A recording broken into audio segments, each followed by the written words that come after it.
Welcome to Mr. Hutchings History, where the past comes alive. Let's dive into today's story. You've probably heard the name Emmett Till, Yeah. but do you really know his story?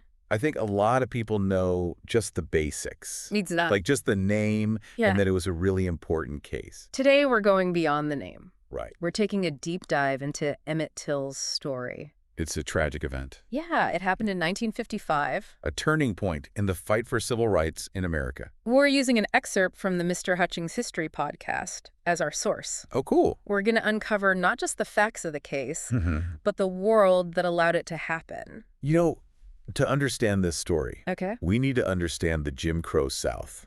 Okay, so let's unpack that a little bit. Sure. What was life like for Black people under Jim Crow? Imagine a world where every aspect of your life is dictated by your race. I mean, that's hard to even imagine. It is laws and customs enforced strict segregation. Oh, wow. Separate schools, separate water fountains, Oh, my gosh. even separate waiting rooms. Everything was separate. This was the reality for Emmett Till, Yeah. a 14-year-old Black teenager from Chicago. 14 years old. When he visited family in Mississippi He was visiting in Farron. the summer of 1955. So he was coming from a completely different world. Absolutely. Yeah.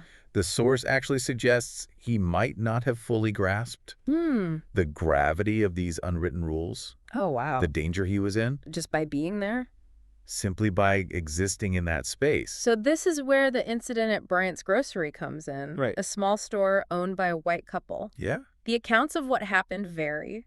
that's interesting. Some say Emmett whistled at Carolyn Bryant, the owner's wife, Hmm.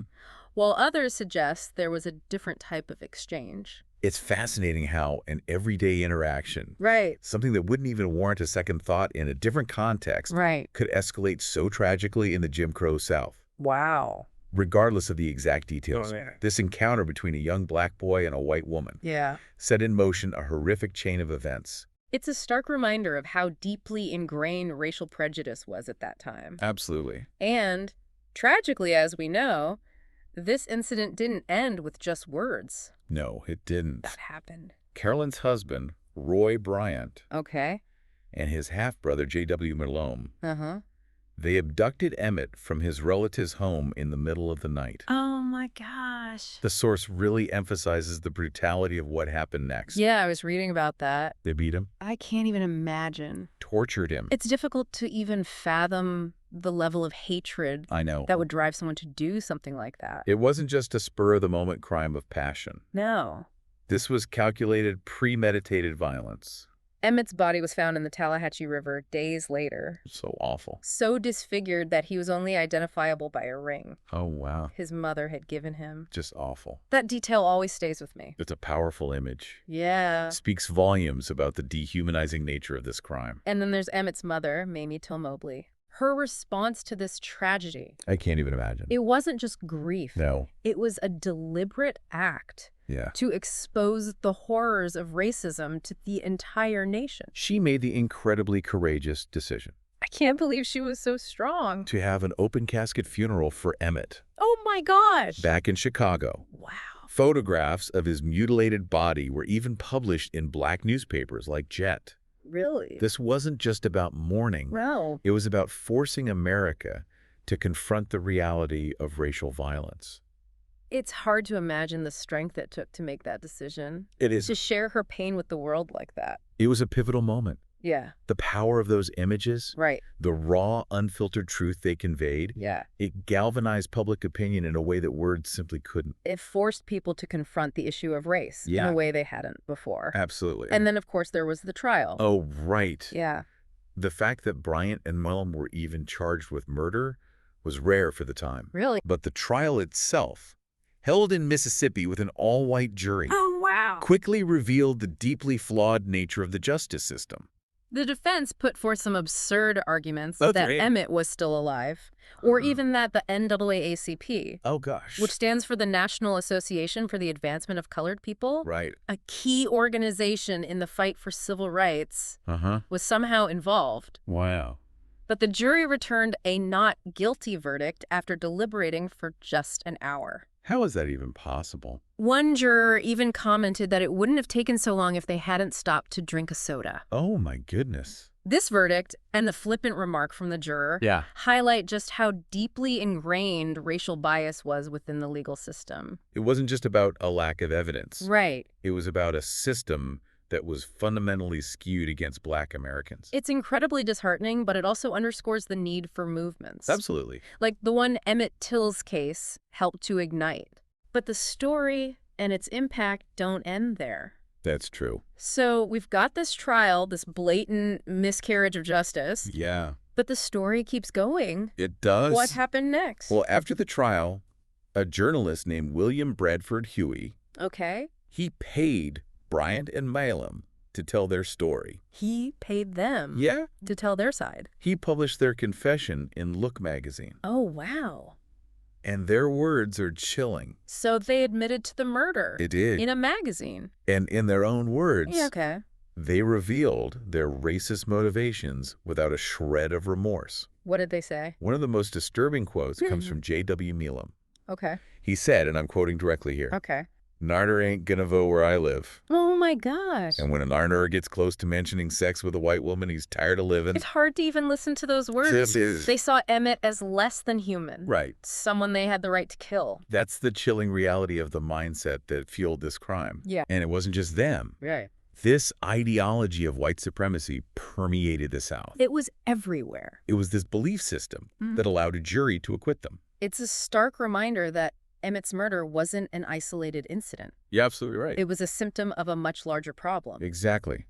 And while the legal system failed to deliver justice, Emmett Till's story became a catalyst for change. In a different way. In a different way. Yeah. It became a symbol of the pervasive racial violence and injustice of the Jim Crow South. So this is where we see Emmett's story kind of transcend his individual tragedy. Yes. How did his death impact the civil rights movement? It's impossible to overstate the impact. Really? His murder sparked outrage and protests across the country. Wow. People who had never been involved in activism before were suddenly galvanized to fight for change. So it wasn't just about mourning Emmett. No. It was about demanding justice and equality for all Black Americans. Precisely.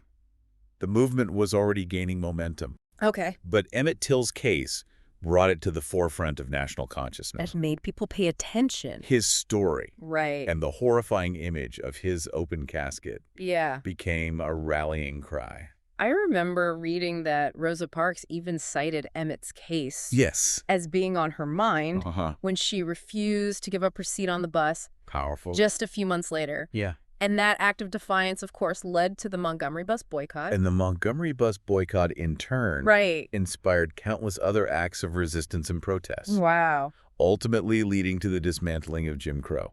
It's incredible to think how one event, as tragic as it was, I know, could have such a ripple effect. It speaks to the power of symbolism and the way that individual stories can become catalysts for larger social movements. When we look at how historians view the impact of Emmett Till's murder, it seems like there are several different perspectives. There are. Traditionalists often see Emmett Till as a powerful symbol. That ignited a new era of activism. And social historians emphasize the importance of organizations like the NAACP in channeling that outrage into concrete action. They were already working tirelessly for civil rights. And they were ready to harness the energy and momentum created by Emmett's case. And then there's the perspective of critical race theory, which argues that this case exposed the limitations of seeking justice within a system that was built on racial inequality. That's right. Even when Black people were legally entitled to equal treatment, the reality was often very different. So while the trial might have been a legal proceeding, it also served as a stark illustration of the systemic racism. It permeated every aspect of American society. Exactly. And then there's the revisionist perspective.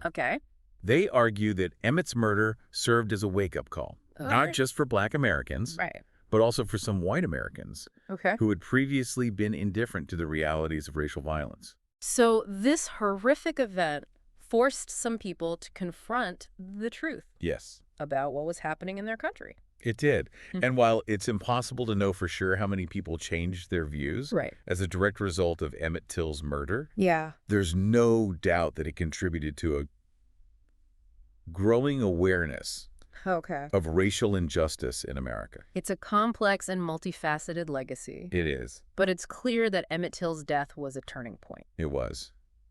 And while the fight for racial justice is far from over, his story continues to inspire us to work towards a more equitable future.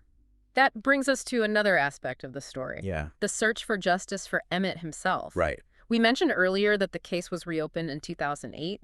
What happened with that? So what happened when they reopened the case all those years later? Well, unfortunately, no new charges were brought. Really? The case highlighted the difficulties of achieving justice for historical crimes, especially when time has passed and evidence is scarce. It's a reminder that even though the civil rights movement achieved significant victories, the fight for equality and accountability is ongoing. It is. The wounds of the past still linger. They do. But we also see the continued efforts to address that legacy. Okay. The Emmett Till Anti-Lynching Act, which was passed by the House in 2020, is a testament to that. It finally made lynching a federal hate crime. It did. It feels almost unbelievable that it took until 2020 for that to happen. It does. But it's a step in the right direction. Yeah. However belated. It is, and it shows that Emmett Till's story continues to resonate. Absolutely. To push us towards a more just society. Yeah. It's easy to get caught up in the historical details. But I think it's important to remember that Emmett Till was just a 14-year-old boy. Yeah. He had dreams, aspirations, a whole life ahead of him. That's what makes his story so profoundly impactful. It does. It forces us to confront the potential that was lost, the ripple effects of violence, and the enduring legacy of racial hatred. What could have been? Yeah. What if Emmett Till had lived? Right. What kind of man would he have become? We'll never know. What would he have contributed to the world? It's a question that haunts us. It really does. But even in his death, Emmett Till's story has ignited a movement. Yeah. Sparked conversations. Absolutely. Forced us to grapple with uncomfortable truths. For sure. About our past and present. And it's a legacy that continues to inspire us to strive for a better future. Absolutely. As we wrap up this deep dive into Emmett Till's story, what stands out to you? What resonated most deeply? For me, it's the enduring power of Mamie Till-Mobley's courage. In the face of unimaginable grief. She chose to share her pain with the world. Forcing people to confront the reality of racism. It's an act of incredible strength and resilience. I completely agree. It's a powerful reminder that we all have a voice.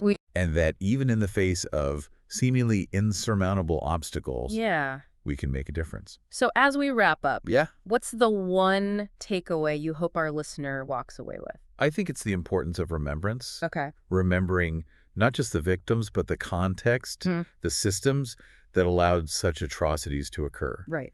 Because understanding the past is essential to shaping a better future. Beautifully said. We can't afford to forget these stories. We can't. These lessons. Right. They must inform our present and guide our actions as we continue the fight for a more just and equitable world. Yes. And to our listener, we leave you with this thought. Okay. What will you do to carry Emmett Till's legacy forward? That's a good question. How will you contribute to building a world where every life is valued and every voice is heard? We hope this deep dive has not only informed you, but also ignited a spark of action. Yeah. A commitment to making a difference in your own sphere of influence. Because the fight for justice continues, and we all have a part to play. Thanks for listening to Mr. Hutchings History. Keep exploring, and we'll see you next time.